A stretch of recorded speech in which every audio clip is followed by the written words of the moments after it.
এই অপবাদের সাথে জড়ায় গেছিল, তারা সাহাবী হওয়ার পরেও তাদেরকে এই 80টা করে বেত্রাঘাত করা হয়েছিল।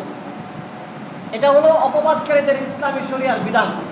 এখন এইগুলা নাই দেখেই জীবিত মানুষকে মৃত্যু বানায় ফেলায়, যে চোর না তাকেও চোর বানায়। যেমন একদম তাজা ঘটনা, গত পরশুদিন ঢাকা ভার্সিটিতে একজনকে মানে অপবাদ দিয়া, চোরের অপবাদ দিয়া আগে খাবার টাবার খাওয়া তাকে মেরা ফেলছে। এখন বার হইতেছে সে মানসিকভাবে অসুস্থ, সে চোর না। এখন অনেক কথাই বের হয়েছে। এই যে অপবাদের এই ঘটনা, মানুষ হত্যা করে ফেলানো, এই যে জঘন্য কাজ করা, বিচার নাই দেখে, আইনের শাসন নাই, কোরআনী শাসন নাই দেখেই মানুষ এই অপকর্মগুলা করে।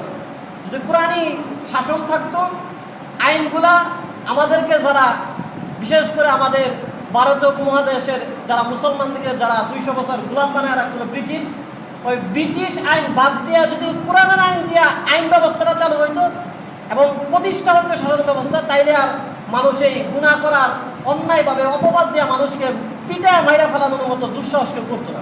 এখন জানেন ব্রিটিশ আইনের একটা কথা আছে যে আসমানে যত তারা, ব্রিটিশ আইনের অত দ্বারা।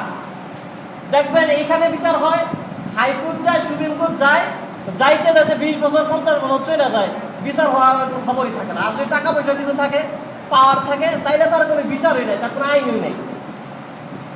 এই যে অবস্থা আর কি। যদি কোরআনী শাসন ব্যবস্থা থাকতো তাহলে মানুষ ইনসাফ পাইতো, কেউ আর গুনাহ করা দুঃসাহস করতো না।